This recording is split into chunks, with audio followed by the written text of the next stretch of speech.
Now, one of the best stand-up comics in the business that has been doing this is a dude called Bryan Callen. Bryan Callen is a really, really incredible stand-up comic, and he's a hilarious, hilarious actor. He's been in a ton of movies. And most notably, the movie I'm going to be talking to him about today is The Hangover, but he was in Joker, he was in Warrior, he's a coach on TV shows. He's just a really funny dude. And as a stand-up comic. So my best friend George was like, you got to tell Bryan that I'm his biggest fan. I was performing at the Comedy Store in the same show with Bryan. I do my set, I crush it. My best friend is watching. That's a good thing. And then Bryan Callen comes off, and my best friend wouldn't shut up about Bryan Callen. I'm like, you're my friend. You're my friend. But it was true, man, because Bryan destroyed that night. And Bryan Callen's one of those stand-up comics that if you see him in a special, you're like, this is one of the best stand-up comics alive. And then if you see him live, you're like, oh, he's even better. His energy, his ability to just be on stage and just roll with the punches and do everything is just absolutely incredible. I love Bryan Callen for that. I'm very happy to have him here as our guest. So I'm going to go ahead and give him a call right now, and let's get him on with us via Skype. There we go. There we go. Bryan. What's up, buddy? How you doing, man? I'm just a man. What's going on? Good to see you, dude. Thanks for joining us. You're welcome. I hope this backdrop is nice and pristine. It very is white. It is. I'm having my house. I'm having construction on my house, so I'm giving you a tiny little section. It's I've been to your house. It's a very beautiful house. So I'm sure that background is fantastic. You're looking. It's a mansion. My staff has been given the next 15 minutes off. Fantastic, Bryan. How are you? First of all, how's it going with the quarantine? How are you doing? I've been quietly in my mind resisting. There's nothing.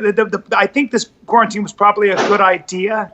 I don't know. I'm not an epidemiologist. I'm not a doctor. Okay. But I get very nervous when governors and mayors try to outdo each other by issuing these blanket shutdowns. And I wonder and I think we are going to look back and say there was a smarter way to do this.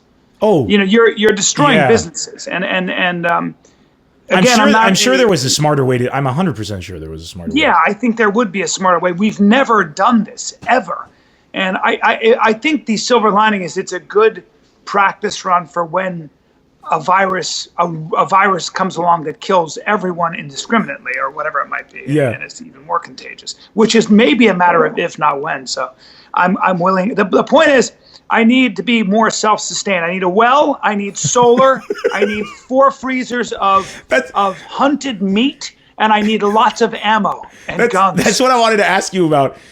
A lot of what you do is about how, and let's be very honest right now, you're a very manly man. I try. You don't need to try. It's effortless with you. You're very powerful. Were you prepared for something like this, or did you find that you? No, I'm not. I wasn't. And the truth is, as a man, you're supposed to be several things. You're supposed to be emotionally impoverished. You're supposed to be able to take care of yourself in a situation. Really, as a man, you're supposed to solve problems, never be caught with your pants down. Yep. That narrative that's been sold to all of us is false. It's impossible. You can't cover all the flanks. No. I don't care, how muscular you are. I don't care how many black belts you have in jiu-jitsu and taekwondo and whatever it might be. I don't care how many guns you have. Nobody saw COVID-19 happening. Nobody saw this massive overreaction, underreaction, whatever you want to call it. You can't get ready for everything. And so part of, I think, getting older and being manly is trying to embrace the wisdom that comes with time and mistakes, and maybe coming to terms with and finding meaning in the fact that you are a very limited and vulnerable creature, and that you are going to die, and you're alive only because the gods so far have deemed it so. And I'm glad to see you have a very positive take on all of this. I'm very happy to see it. Yeah, very much. Well, I shave my head partially because I was bored and I felt my hair was causing problems, but also if the apocalypse happens, nobody can grab my hair and control me. So it's one less cold. I can slip out. I'm not as big as you are, Nemr. If a giant like you, if a giant Lebanese man grabs me, maybe I can lube myself up and slip out of your clutches and live another day. Is that what you're prepared? If a Lebanese man is going to grab you, it's to hug you, Bryan. Ya habibi. Habibi. Ya habibi. So I know. So here, let me transition to this because this is a very bizarre thing. I remember when you told me this, I was like, I had the biggest face on my. You lived in Lebanon for a while, right? 5 years. 5 years off and on. Yes. 5 years. Why? My father was a banker at the time. Okay. And an international banker, and Lebanon was, that Phoenician hub as it always has been. Yep. And it had lots of different foreign investments and interests. Mm-hmm. And but my memories for my parents and for myself are nothing but amazing. One of the great tragedies was that country kind of imploded. Yeah. And I'm sure still dealing with those ramifications. But what was amazing about Lebanon and the Lebanese, and I say this about the Syrians as well, I just had an experience with this, is that they are impossible to keep down. They're just impossible to keep down. They will find a way to start a small business in the corner of some burned out hole, whatever it is. They are the most industrious people in the world. Yeah. And the Lebanese have always been that way. If you look at them, what they've done in East Africa, West Africa, what you watch what they've done in Peru, they just start businesses, man. Yeah. And I feel the same way about Syrians. So yeah. So it's that spirit. It's that spirit I've always loved, and it's why my parents still have very close Lebanese friends all the way from back in the 70s. That's incredible. So around when were you living in Lebanon off and on for 5 years? The last time I was in Lebanon, I believe, was 1981. It was after the Israelis had invaded. So you were there when it was heavy, like you were there. I was there during the war, but we got evacuated to Greece in 1977, 78, I think. Okay. I then went back in 81 as a young kid, and I remember what was so devastating was I didn't recognize anything from my childhood. Wow. I went back to the building I lived in and saw massive holes in the side of the building. I never forgot that, because what it did to me was I realized that I felt safe in that building. We had to sleep on the floor, but I felt safe in that building because I was behind walls. Yeah. And as a young boy, I was probably 14, I realized that those walls couldn't protect me. Mm-hmm. I saw holes. I saw the holes that were punched clean through.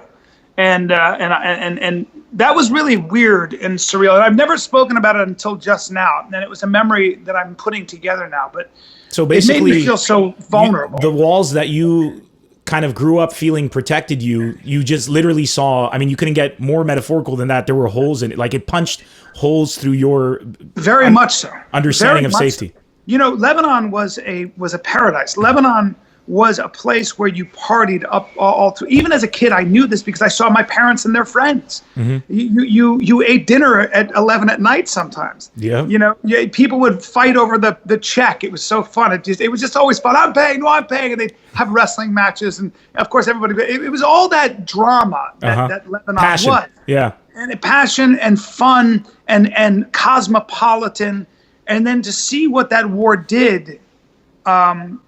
I've carried with me for the rest of my life that chaos and the worst case scenario can happen to all of us at any time. It makes it very difficult to relax. I'm curious, do you think those experiences contributed to your perspective where, I mean, a lot of themes that you're talking about is about, strength and being, the alpha and yes. And always knowing it was a fool's errand, always knowing, but I can't help myself. Mm-hmm. Always knowing that it's a fool's errand. Always knowing that no matter what I did, there are forces much greater than myself that I have no control over.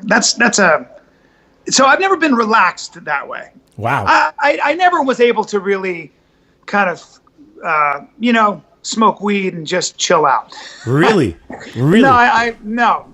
Okay. No. And I still am not. I think that's the trauma. And I have no right to talk about trauma because I wasn't in the war for long enough as a kid, but it was. It's still trauma. No, it was enough. It's enough. You don't need You don't need to lose a limb to be able to say you got traumatized. Well, also, when you're a boy and you have the people that you grew up with in Lebanon are in, say, London, and they're talking about their experience, and they've been there the whole time, and you see the expression in their eyes, and you hear the stories. Yeah, that's something that I'm sensitive, and I'm pretty keyed into people's emotions, and so maybe that's why I'm an actor. I was going to say, as are most actors in comics. I think so. So that may have been something that I take with me. Maybe also it's informed my comedy too. Interesting. So you've never been back since 1981? No. Okay, no, I'd like to. So soon, if I were to say, Bryan, I'm putting together a massive show in Lebanon, 10,000 people are showing up, and we want you to join us, would you? It makes me nervous, not because I'm afraid of my safety. It makes me nervous to perform for people who are not native English speakers. But that's silly because Lebanese all speak English. They all speak French. And since the 80s, since the Civil War, it became like a native tongue there. My whole career is in English, doing stand-up there, and well, dude, I would truly jump at that opportunity. I'm not kidding. My only condition for that to happen, and is that you actually bring your family and stay for a week, so I show you Lebanon again. I reintroduce you. Dude, I swear to you, I promise, on my children, I will do that. Okay. I would be so honored, and I would be.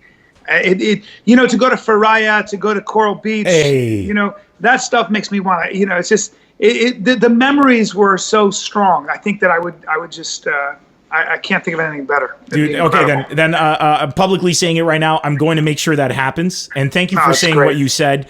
I want to move on to something very funny based off of what you just told us. I'm going to play a video for everybody right here. Let me just enable screen sharing for a second. This video is from your character in the movie The Hangover. Was there a wedding here? Do you do weddings here? You're cracking my balls, man. I love these guys. So you asked, they ask you, was there a wedding here? Is there a wedding here? And then you go, are you cracking my balls, man?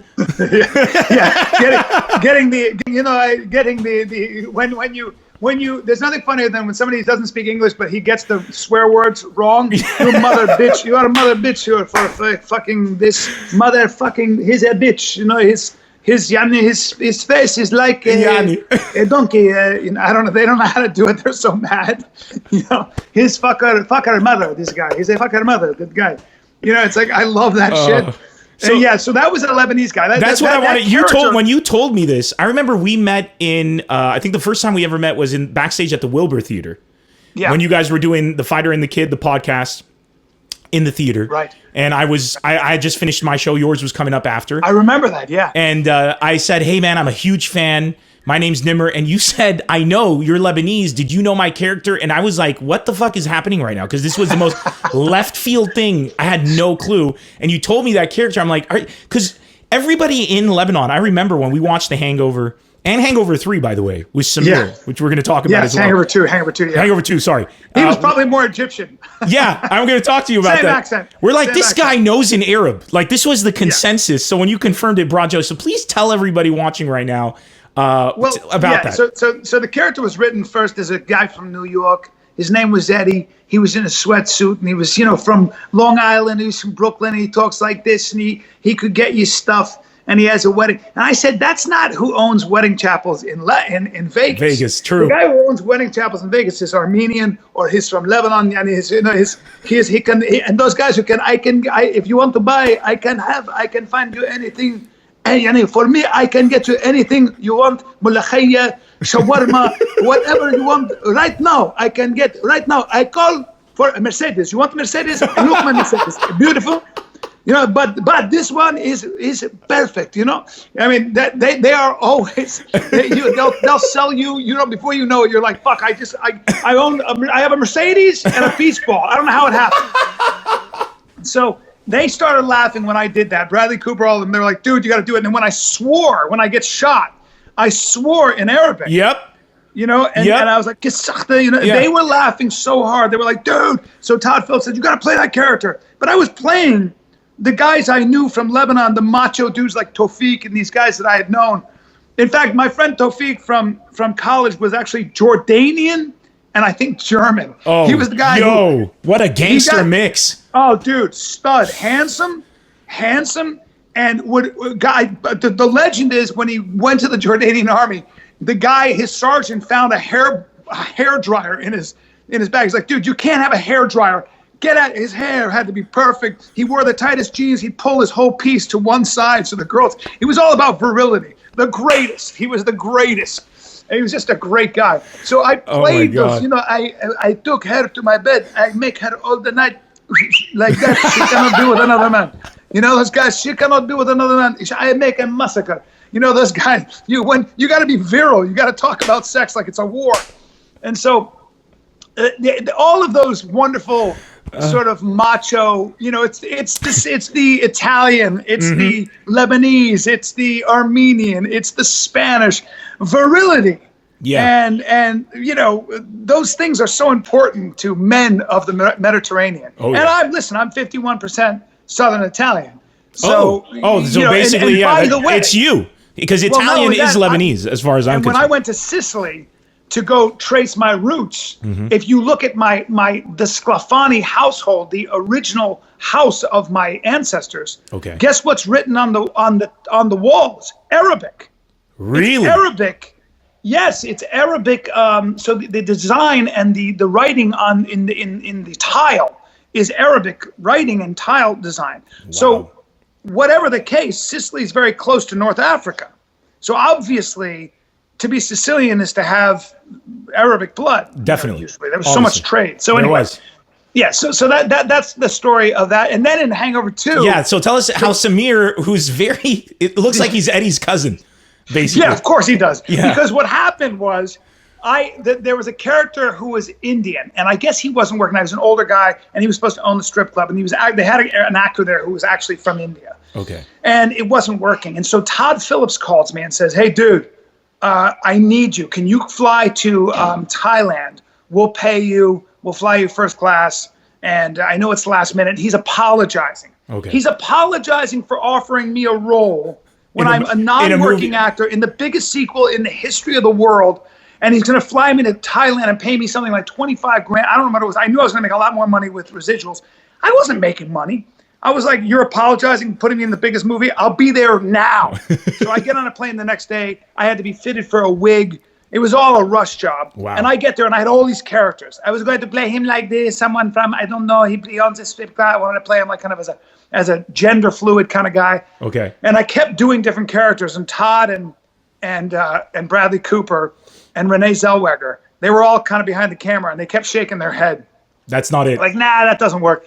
Todd kept going, "Do that other guy. Do the guy." I'm like, "No, but they'll know it's Eddie." And he goes, "They're not gonna know it's Eddie. Don't act like you're that important, dude. Just put the wig on. We'll brown your face. Put on some jewelry." And so I did. I played Samir. Here's what was crazy about that. Okay.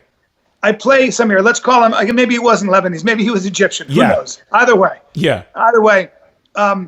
When I took we were working with real strippers in the club. It was called Soy Cowboy or something. Okay. And the women were all giving me business. They were attracted to me.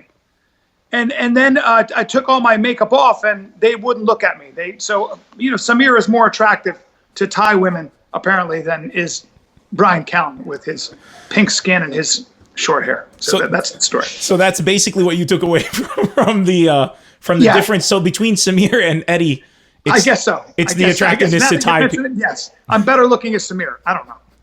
Yeah. That is too funny. Bryan, what would you say right now is the best? So right now, Complicated Apes, that's what everybody should be checking out. Am I right? I hope so. It's on Amazon Prime. For free, right? I think. It's for free. So it got. I guess Adam Carolla told me it was. I didn't know this, and I don't read comments or but he said it was the highest rated special he's seen. So that's always maybe that's an endorsement. It is. It is the highest rated special. I know that. He's right. Oh, it is. Yeah. Oh, damn. All right. Well, listen. Maybe I'm doing my job. That makes me feel good because I was trying to speak to the fact that we turn each other into nouns. And I think we're verbs. And it's always why I get nervous when politicians or anybody starts talking about Muslims, immigrants, blacks, whites, gays, straights, trans. I don't like turning human beings into a noun. I think we're way more complicated than that. We're always changing. I'm a sinner and I'm a saint and I'm everything in between. It depends on the day and the hour you catch me. And I think all of us have, and I say this in my special, all of us have at least 10 thoughts an hour that would get us fired. That's true. And it's what it is to be a human being. That's very true. That's and thank God. So I think it's a call for that, and it seemed to have hit a chord. So listen, check it out. The special is outstanding. I absolutely love it. Of course, people can also catch The Fighter and the Kid, your podcast. Yes, sir. It seems to be growing. Yeah, it's good. It's huge. It's enormous. Here I am plugging it as if I'm going to give you any exposure. Do you know what I'm saying? Everybody in the comment section, by the way, already knows everything about you. They already, is that right? Yeah. Everybody. So anybody in the comment section, if you guys want to ask Bryan any questions, go ahead. But I'm reading some of these comments and I'm dying right here. One guy's like, him saying "Kasichtak" and "Luchi" is the greatest thing I've ever heard in my life. Because my accent. So everybody really already knows you, of course, and so there's your Lebanese side already popping up. Of course, we got people from all over the world tuning in. There's people right now commenting from Africa, Europe, the Middle East, here in America, and they're all loving this thing. Sicily is very similar to Lebanon. George is saying on YouTube. I love it. This is what's so great about this. Isn't it so great about the internet? It becomes global, man. It is. When I'm at the Comedy Store, I have people from Pakistan, I have people from Morocco, I have people from Japan coming up to me and saying, "Mr. Callen, I'd like to take a picture." That's incredible. From podcasts. I just can't get enough of it. Okay, so here's some people that are asking some stuff. First of all, Joey Donut says, "Did you teach Bradley Cooper any Arabic cuss words?" I don't know, but okay. I know Bradley speaks fluent French, so he'd be fine in Lebanon. He does. He's fantastic in French. Somebody, I've been asked 100 times to make you say Goldfarb. Goldfarb! Goldfarb!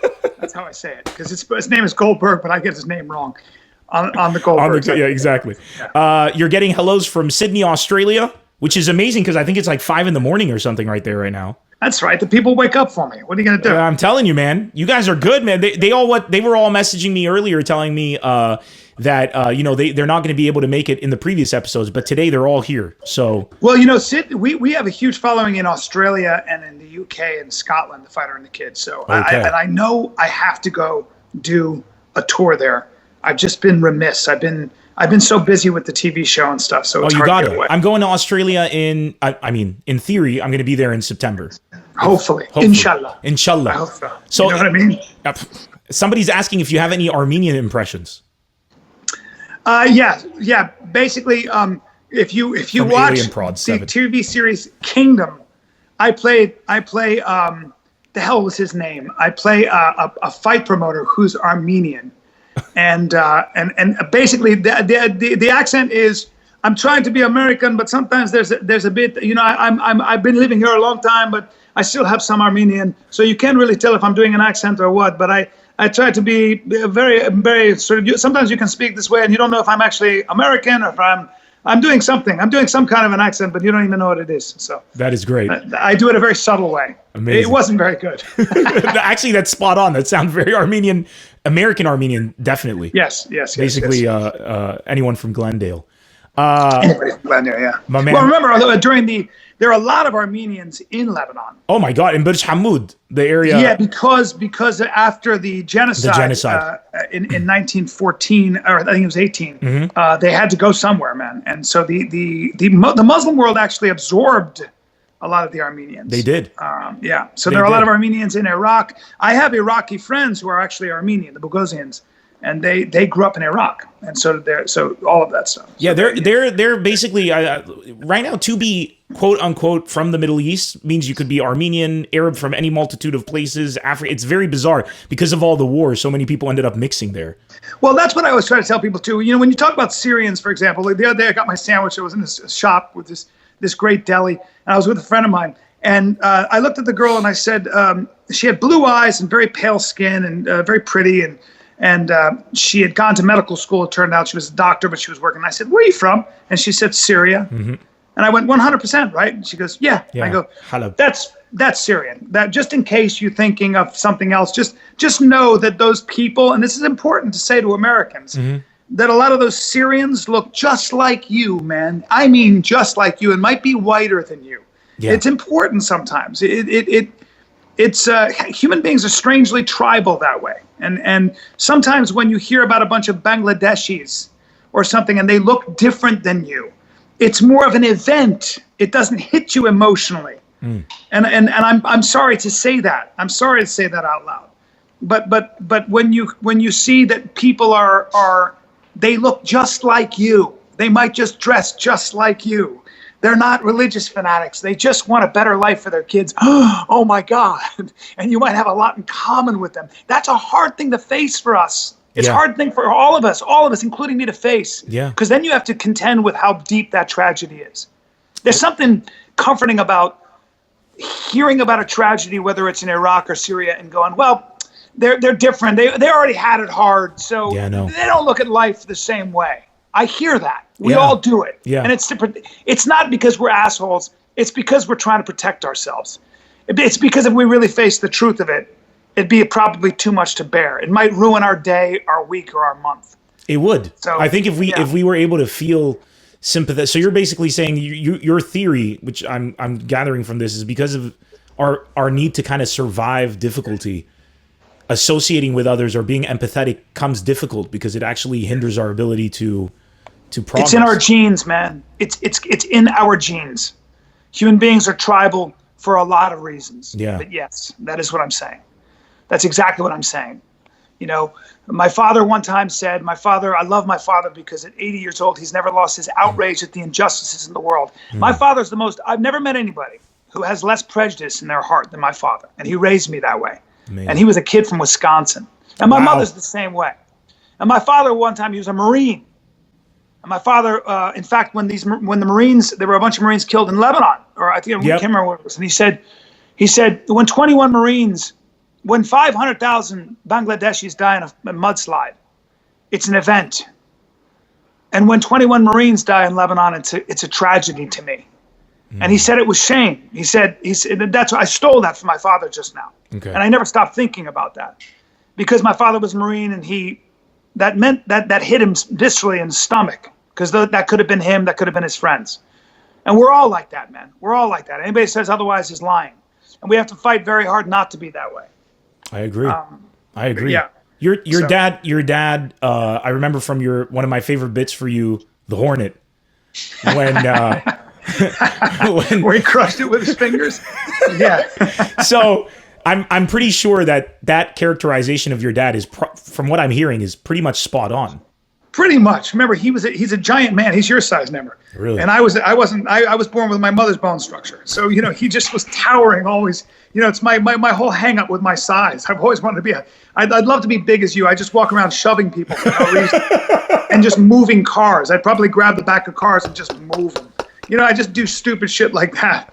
I walk through crowds and just bump people out of the way like Moses in the Red Sea. But yeah, he just didn't notice things like the cold or like dogs. Like a giant dog would be barking. My father would just wouldn't faze him.